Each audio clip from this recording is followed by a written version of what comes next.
Mes très chers compatriotes, en ces instants critiques pour notre nation, je m'adresse à vous avec la gravité et la solennité qu'impose la situation.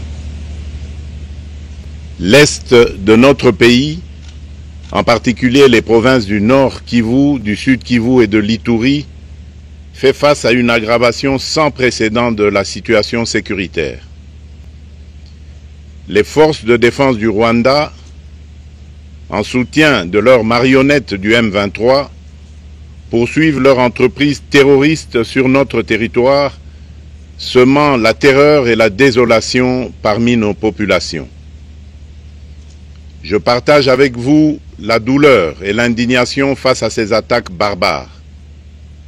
Ces actes ne sont pas seulement une attaque contre la République, mais une offense à l'histoire et à la dignité de notre peuple. En ces moments difficiles, je vous appelle à la résilience et surtout à la résistance. Face à cette situation, permettez-moi de vous rassurer. Une riposte vigoureuse et coordonnée contre ces terroristes et leurs parrains est en cours. Nos vaillantes forces armées de la République démocratique du Congo, symboles de courage et de patriotisme, sont pleinement mobilisées, prêtes à défendre chaque centimètre de notre territoire. J'ai personnellement convoqué et présidé des réunions de crise avec une équipe restreinte du gouvernement, le haut commandement militaire ainsi qu'une réunion interinstitutionnelle afin d'évaluer les récents développements de la situation et de lever les options pour repousser les agresseurs et reconquérir chaque parcelle de notre territoire. À cet effet, j'ai nommé ce 28 janvier le général-major Évariste Somo Kakule au poste de gouverneur militaire du Nord Kivu pour renforcer la coordination des opérations militaires et restaurer l'autorité de l'État. Parallèlement, nous avons engagé d'importantes démarches diplomatiques, notamment au sein du Conseil de sécurité des Nations Unies, ainsi que dans le cadre du processus de paix de Luanda, auquel nous restons pleinement engagés malgré les obstacles. Nous privilégions la voie du dialogue, mais toujours avec lucidité, tout en restant fermement résolus à défendre notre territoire et notre souveraineté par tous les moyens nécessaires. Mais ce combat n'est pas seulement celui des FARDC. C'est le combat de tout un peuple, le combat de notre identité congolaise, afin de léguer aux générations futures un pays prospère et en paix. À tous nos compatriotes, dans chaque province, chaque ville, chaque territoire et chaque village, ainsi que ceux de la diaspora, sans distinction d'appartenance ethnique ou politique, unissons nos efforts. Apportons un soutien indéfectible, moral et matériel à nos vaillants soldats.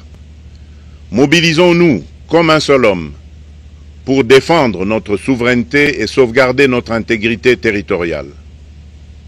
Je suis pleinement conscient des souffrances de nos compatriotes qui fuient les hostilités.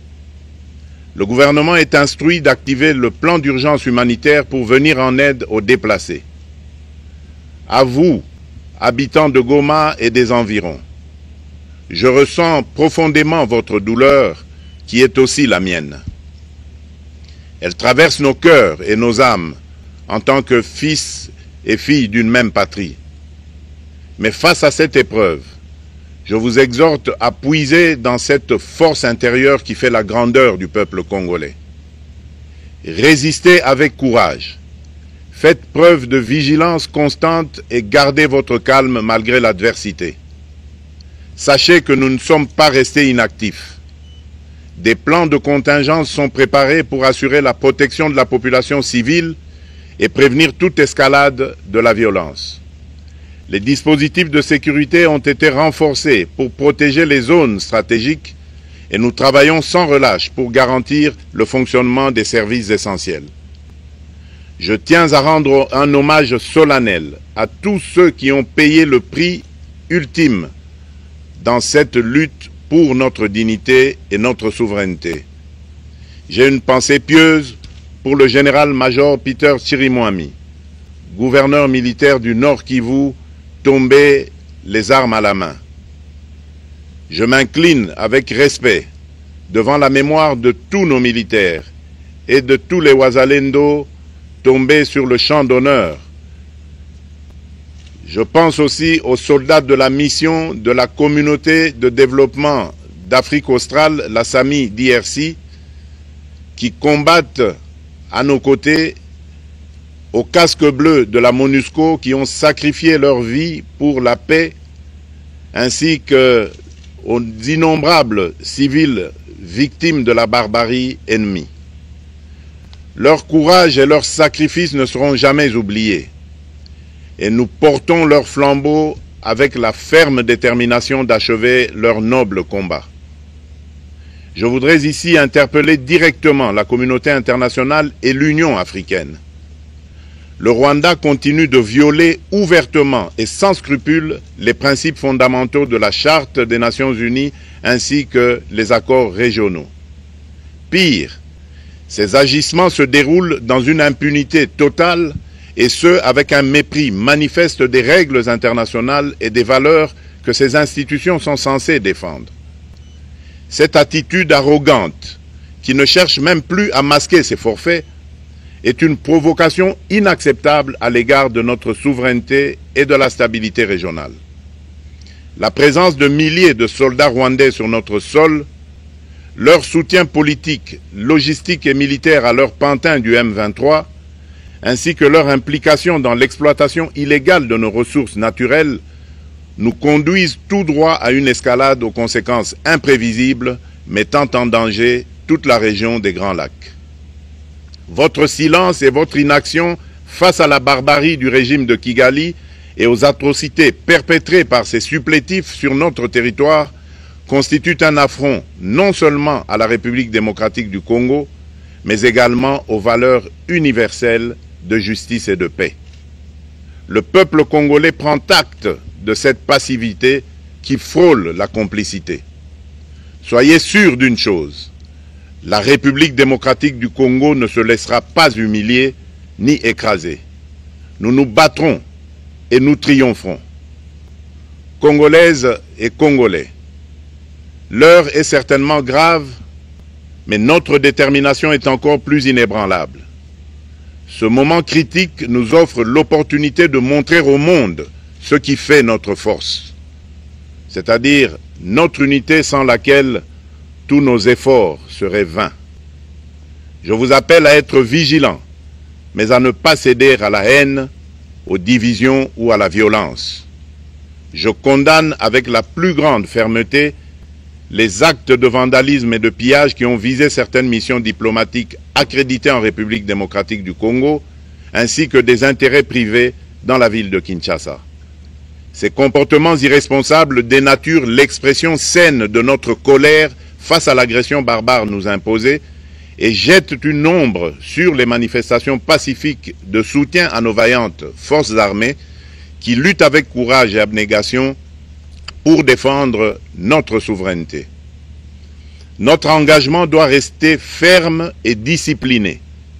Nous gagnerons cette guerre par notre unité, notre courage et notre sens de responsabilité, et non par la violence aveugle et par l'anarchie. Cette victoire ne sera possible que si chaque Congolais, où qu'il soit, prend toute la mesure du combat qui est le nôtre. J'appelle donc la nation entière, hommes et femmes, jeunes et vieux, acteurs politiques, opérateurs économiques, membres de la société civile, confessions religieuses, artistes et sportifs à se mobiliser, à faire bloc derrière nos vaillantes forces armées et à contribuer chacun à son niveau à l'effort de guerre. J'ai instruit le gouvernement de mettre en place des mesures rigoureuses de réduction du train de vie des institutions et de leurs animateurs afin que les ressources ainsi économisées soient directement réorientées vers le soutien à nos forces armées. Dans cet effort national, j'en appelle également à la responsabilité du secteur privé qui est invité à contribuer activement à cette cause commune. Nos soldats se battent avec héroïsme pour la défense de notre intégrité territoriale et de notre souveraineté. Ils ont besoin de notre soutien total, qu'il soit moral, matériel ou logistique.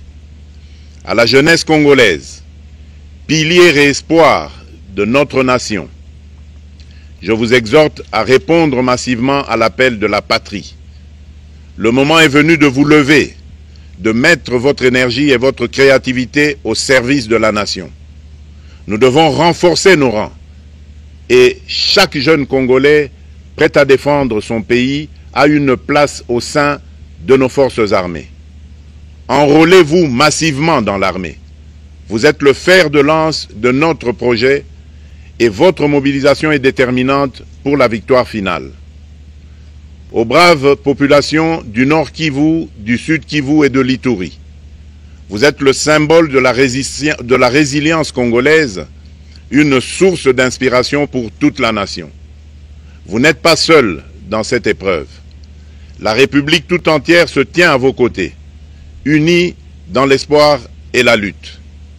Ensemble, nous ferons face et surmonterons cette épreuve. À nos vaillantes forces armées et aux vaillants patriotes Wazalendo, véritables sentinelles de la souveraineté nationale, je rends un hommage appuyé et vous exprime au nom de toute la République notre reconnaissance infinie et notre fierté inébranlable. Votre bravoure, votre discipline et votre engagement sans faille inspirent et mobilisent tout un peuple déterminé à défendre son territoire. Sachez-le, la République ne vous abandonnera jamais. Votre combat est le nôtre et vos sacrifices ne seront jamais oubliés. Vous incarnez l'honneur de la nation congolaise. À tous mes compatriotes d'ici et de la diaspora, la République démocratique du Congo ne pliera pas. La République démocratique du Congo ne reculera pas. Je ne vous abandonnerai jamais. J'en fais ici le serment. Le soleil n'a pas cessé de briller sur notre patrie. Ensemble, main dans la main, nous surmonterons cette tempête et nous ouvrirons une ère nouvelle de paix et de prospérité pour les générations futures. Que Dieu bénisse la République démocratique du Congo et son peuple. Je vous remercie.